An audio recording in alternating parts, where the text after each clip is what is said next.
Hello and welcome back. In today's lecture, we're focusing on brain health. For those of us over 40, our brain is our body's control center, and keeping it sharp is crucial for a vibrant, active life. A healthy brain boosts memory and mental well-being, while challenges in brain function can affect our daily lives. In this video, I'll break down the factors influencing mental health and share practical tips to enhance your brain function. Stick with me till the end for some extra insights you won't want to miss. What God designed is that every decision we make be made according to intellect, judgment, and reason. More control over what we think and feel, our thoughts. We also had a look at how the enemy of souls desires to take that down. Because if that can be taken down and our limbic system, our emotional brain, rise up and take control is not good.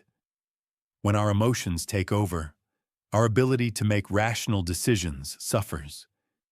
This is what the enemy of souls tries to achieve, causing chaos and confusion within us. We need to recognize this and work to maintain control over our minds and hearts. Developing self-awareness and practicing mindfulness can help us keep our emotions in check.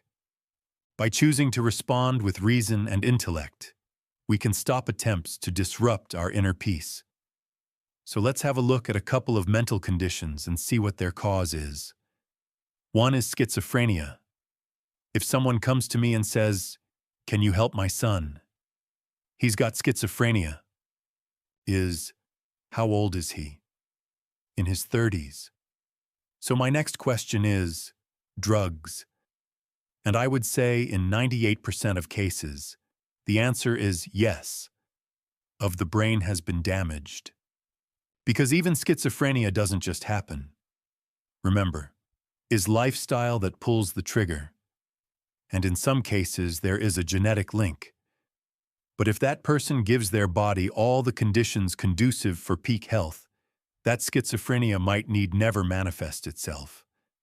But one of the conditions for it to be manifested is, yes, of those laws and taking in the recreational drugs. And of course, that's where it comes right in here with temperance. What about panic attacks? Panic attacks just don't happen. There is always a cause. I get panic attacks. I'm immediately intrigued. Let's investigate. And when I investigate, I come to the point where it first happened. And then I had a look at the surroundings around it happening. And it's quite easy to define it. But what happens is when someone has a panic attack, I'll show you what happens. And that first panic attack is usually understandable because it was a crisis. In Ecclesiastes, it says, "There's a time for every purpose under heaven, a time to cry, a time to build up." I think the Seekers made that. Had a song out of it and do everything turn. But it's a section from Ecclesiastes. There is a time to panic. And if you panic in a crisis, it'll give you the energy to run a mile. And maybe running that mile will say, I read about a little girl who'd been studying tsunamis in school. She was 10. And this was a week before the tsunami hit in Asia. She was on the beach. The sea went in. She immediately knew what it was. She said to her father, "It's a tsunami." The lifeguard, he blew the whistle. They panicked just as well, because no one on that beach was saved. Whereas on other beaches, and they followed the sea out, intrigued, they were taken. Now, that beach, let's just choose a lady. And she's known to be a little fragile emotionally. And it really took its toll on her. It made a strong effect on her. Strong pathway.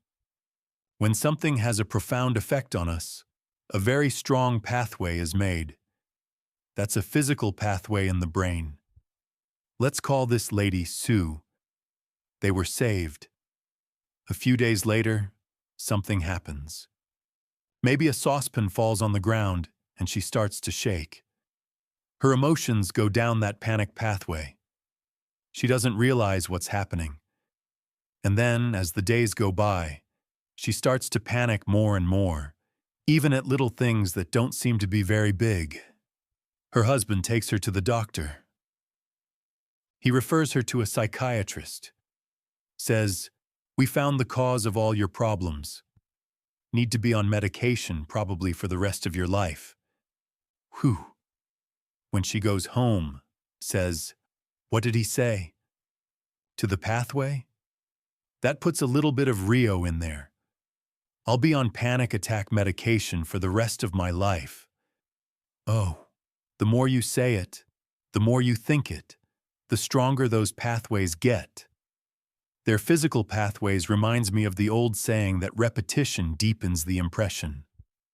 It's really important to recognize how our thoughts and experiences shape our brains. When someone like Sue hears repeatedly that she'll need panic attack medication for life, it reinforces a pattern in her mind. This isn't just about mental resilience. It's about how our brains physically adapt to what we repeatedly think and feel. But there's hope in neuroplasticity, our brain's ability to reorganize itself by forming new connections throughout life.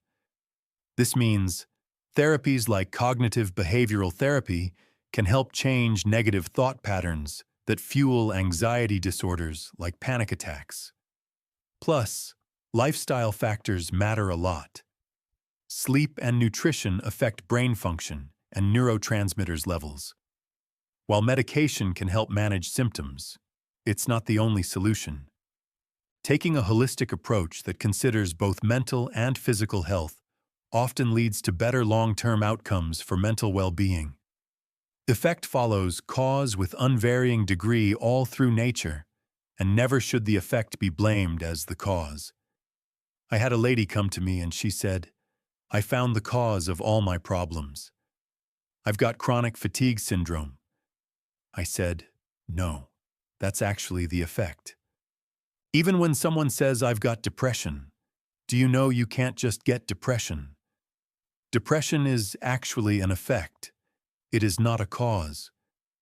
There's a very interesting book by an American doctor named Dr. Neil Nedley, with someone else's story showing how they conquered depression using some of the simple principles I'm showing you now and some of the simple principles I've been showing you all week. Dehydration affects depression. Late nights depression affect depression. So you can see what we're doing this morning. Those 8 physical laws we looked at this week, and we're pulling the 8 mental laws together. We should always have our detective off. Hat on. A private detective, and I said to him, "Oh, I love the detective work of discovering why someone has a certain condition. It's Newton's third law of motion. To every action, there is an equal and an opposite reaction." Proverbs 26:2 states that the curse causeless shall not come. You know what that means? There is always a reason. In fact, something is to defy basic science. So we should always be looking at the cause of a problem. And sometimes the problem for depression could be too much coffee, dehydration. So that's the best place to start. When someone comes to me wanting help with depression, do you know that's what I do? Start easing off your coffee. You could stop your coffee straight away, but you might suffer. A clear indication that it's not doing you any good. I say start going to bed early. Start limiting your technology time. Start seriously assessing what you're watching and the effect it's having on your brain. Start by looking at how much time you spend on technology and start limiting it. Also, and focus on foods that can positively impact your mental health. Getting enough sleep is crucial too, so try to establish a regular bedtime routine to ensure you're getting adequate rest. Exercise can also help a lot because it releases endorphins that can lift your mood. When dealing with depression, to take a holistic approach, consider both physical and mental aspects. Reach out to supportive friends, family, or a therapist who can help you identify and tackle the underlying causes. Remember, something that happens. It's usually a mix of different factors. Taking small steps, like practicing relaxation techniques daily, can also make a big difference. Deep breathing, or doing activities you enjoy, these can all contribute to improving how you feel overall. By taking proactive steps and gradually adjusting your lifestyle, you can manage and potentially reduce depression symptoms. Everyone's journey is different, so be patient and kind to yourself as you work toward better mental health. When I was 19, 20, nurse, and the first ward I worked in was an accident victim ward. Or why have we got accident victims in a psych hospital? Because the damage was done to the brain. And once the brain goes, really, worth living. Because they were just robots. Because brain function had gone, we've got to look after this brain. God did a good job in giving us a protective structure there. And you might think, well, against the skull? Well, God created the brain with 7 layers of fascia.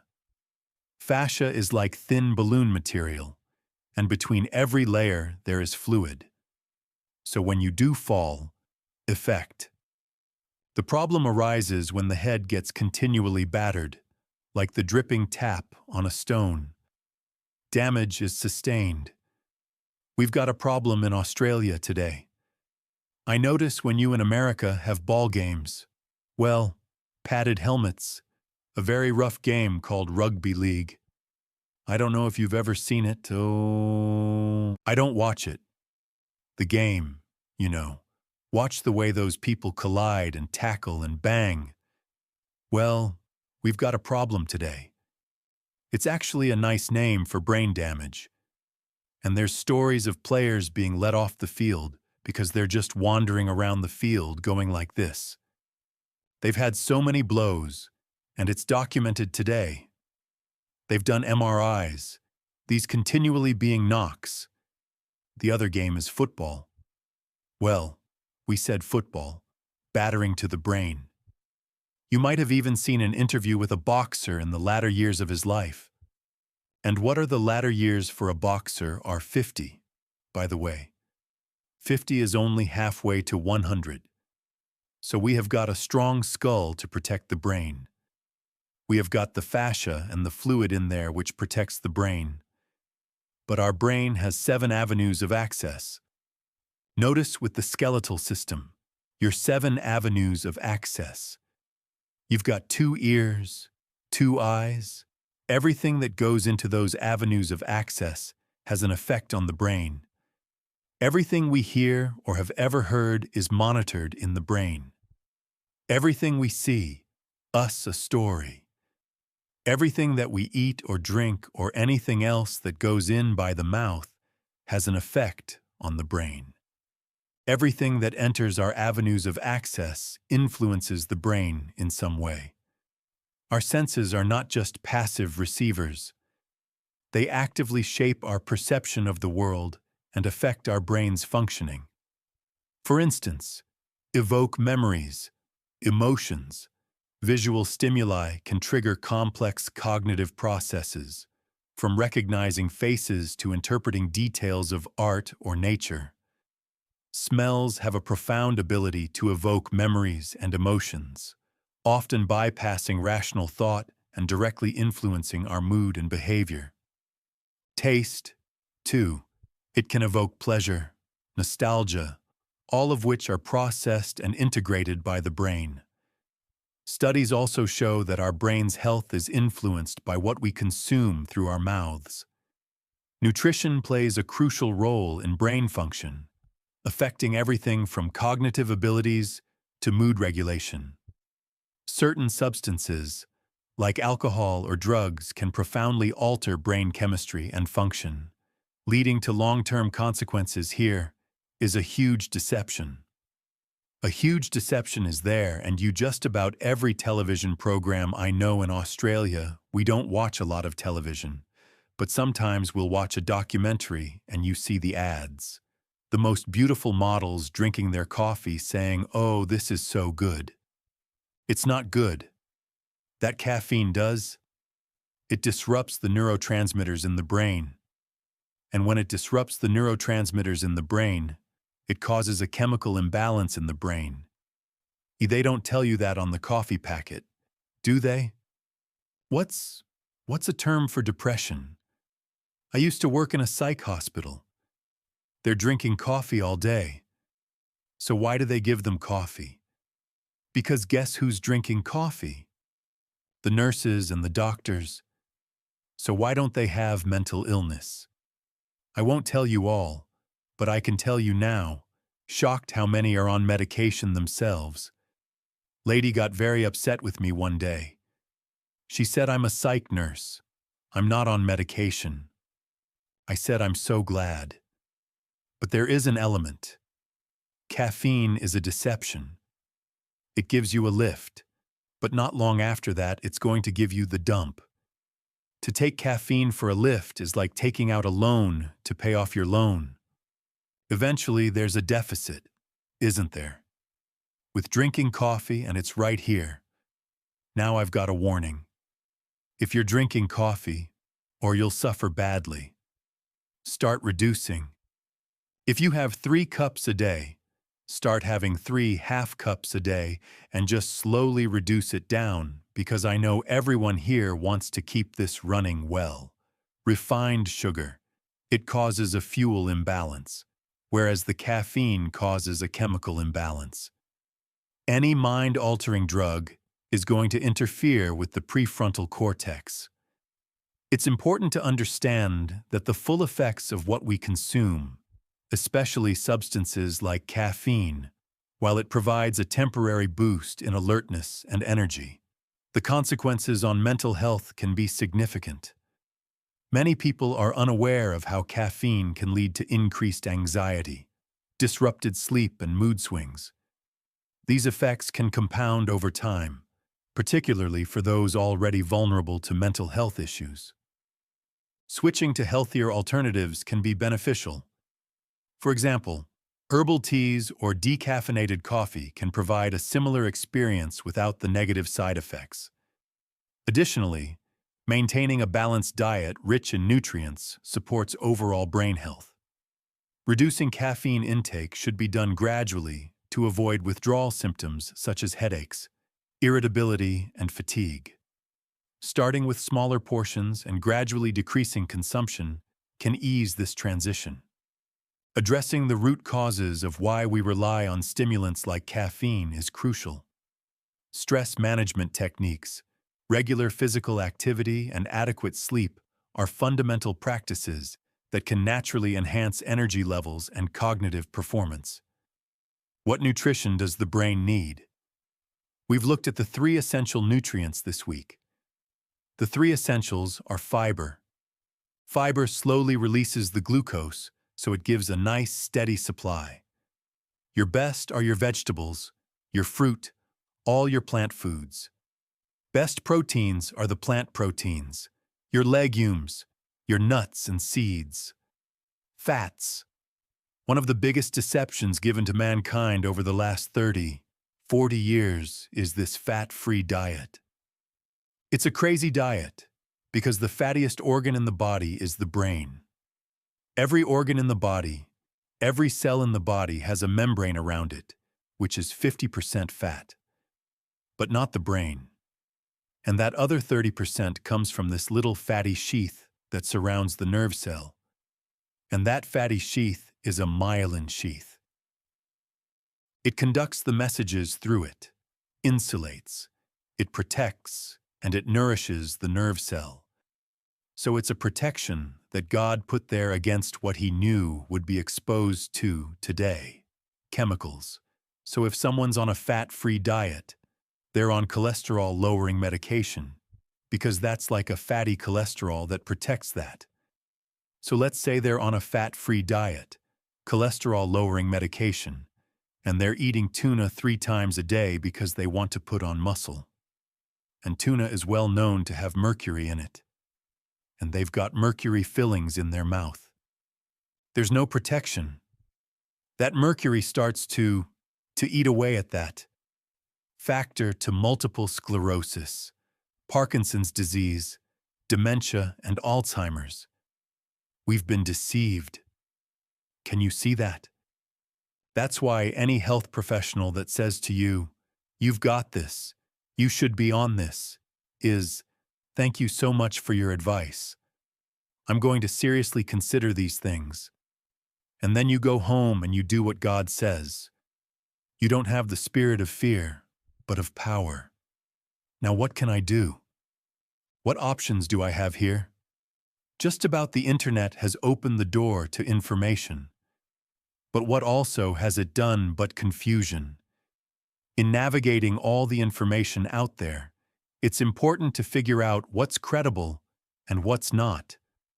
Look for research-based evidence and get different viewpoints before deciding about your health.